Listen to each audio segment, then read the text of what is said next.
بدخول الكهرباء إلى العراق، الناس مو هيجي مثل هسه سحبوا بالبيوت كلها، كل بيت فد قلوبين، والقلوبات كانت شكله رأسا على القاعدة وأصفر كان اللون.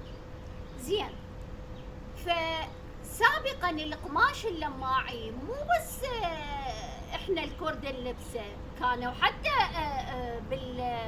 بالأرياف يلبسونه، ولذلك قسم كانوا يسمونه بنت الريف.